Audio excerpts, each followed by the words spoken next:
Mitra bisnis, kali ini kita akan membahas satu subjek atau topik atau modul dengan judul Business Performance Diagnostics. Nah, sesuai judulnya ya.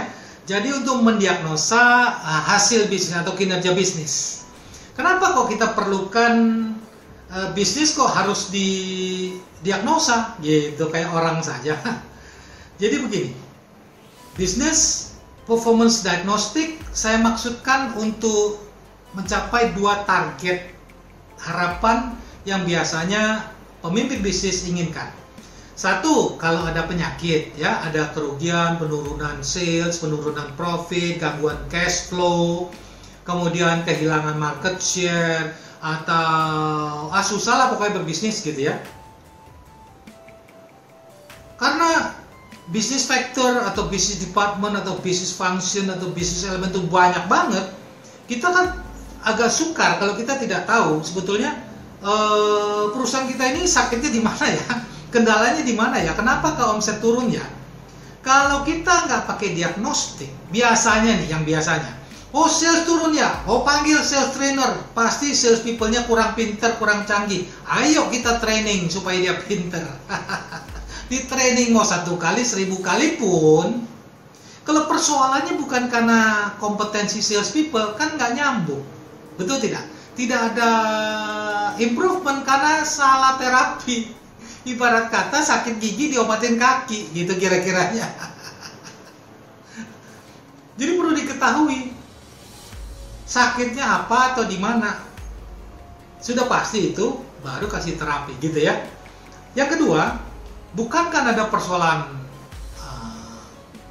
bisnis, tetapi mau tahu kita punya bisnis ini sudah siap untuk ekspansi sekarang atau nanti. Kita punya product life cycle atau bahkan business life cycle kita ini masih panjang, sudah sedang, apa malah sudah sunset. Kita perlu mendiagnosa kinerja bisnis kita supaya kita tahu kapan kita harus melakukan business diversification strategy.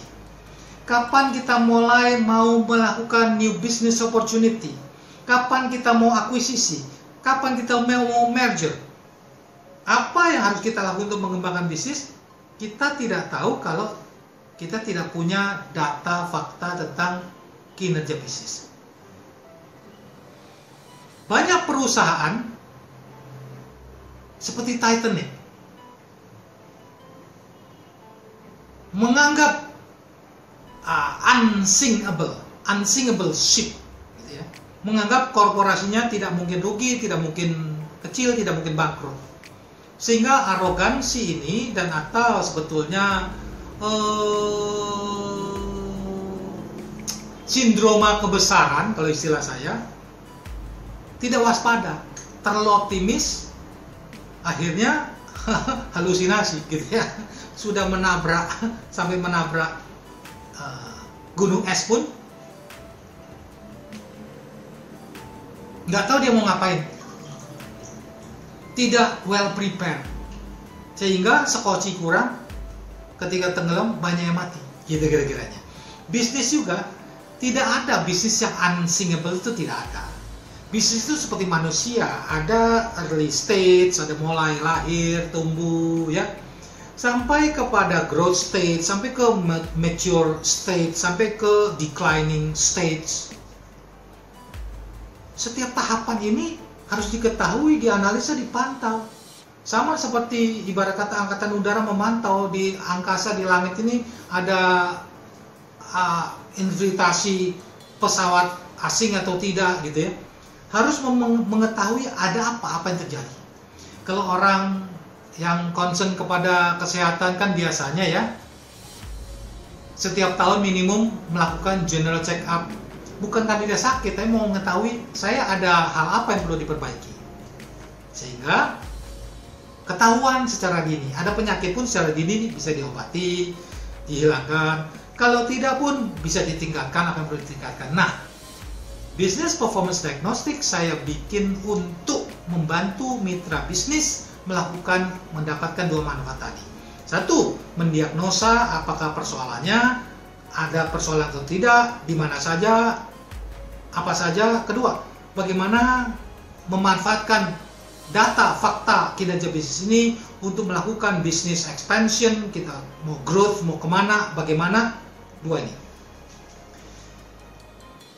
Apa saja yang harus dilakukan? Ada 22 ya, 22 yang namanya success or failure factors.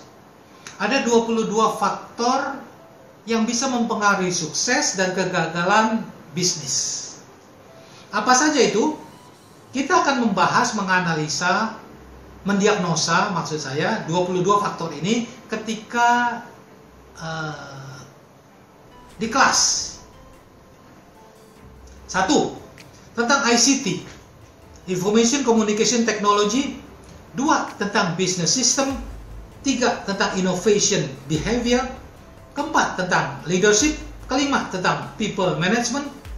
Keenam, tentang Financial Management. Ketujuh, tentang Growth Trend. Kedelapan, tentang Profit Trends. Kesembilan, tentang Sales Trend. Kesepuluh, tentang Procurement.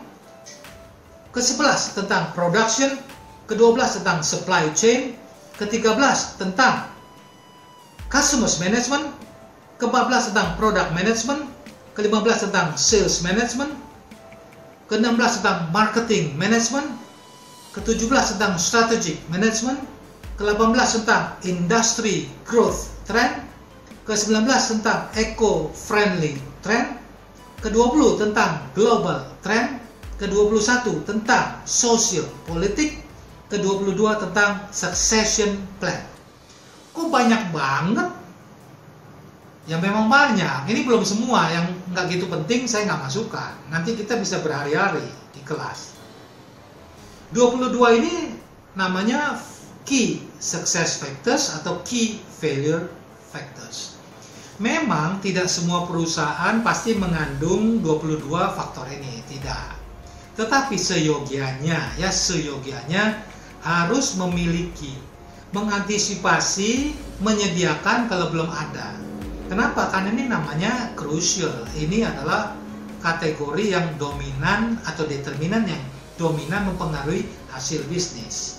Nah, kemudian dari 22 hasil diagnosa itu akan ketahuan, kita akan masuk ke 4 hasil utama, ya, ada kombinasi antaranya, tapi 4 inilah faktor atau temuan output yang kita peroleh dari business performance diagnosis ini.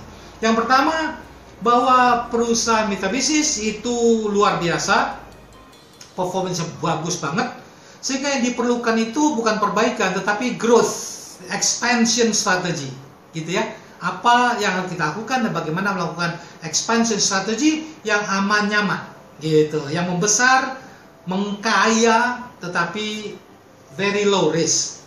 Yang kedua, kalau terjadi stagnasi terhadap kinerja, nggak bagus dan nggak jelek, gitu ya. Ibarat kata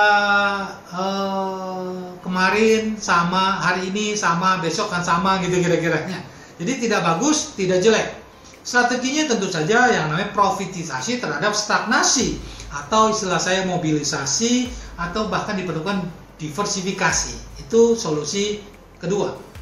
Yang ketiga, kalau memburuk tapi belum cukup buruk, maka harus diapakan nih? Kita ada strategi divestasi, ya, itu strategi output yang ketiga. Keempat, kita melakukan apa? Likuidasi. Kalau bisnis udah aduh ini valueless, ya, ini ibarat kata cuma nyusahin doang, daripada waktu kita habis, tenaga habis, duit habis terus di sini seperti buang garam ke laut, kita likuidasi.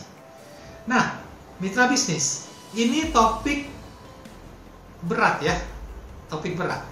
Harusnya konsultan yang melakukan, konsultan tim bahkan. Tapi kalau bayar konsultan tim kan mahal. Jadi saya bermurah hati lah, berbaik hati, daripada pakai konsultan untuk urus di 22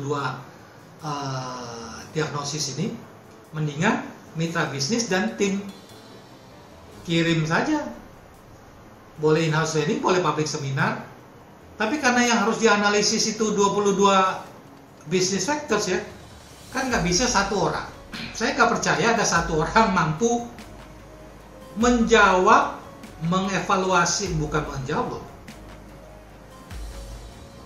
memahami kausa prima setiap faktor secara real, bukan persepsi, bukan kira-kira.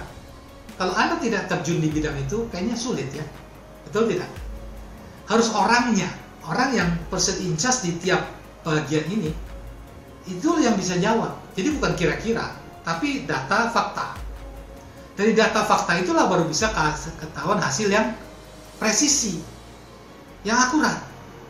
Karena itu saran saya, ya kirim orang yang tepat dan dengan jumlah yang tepat.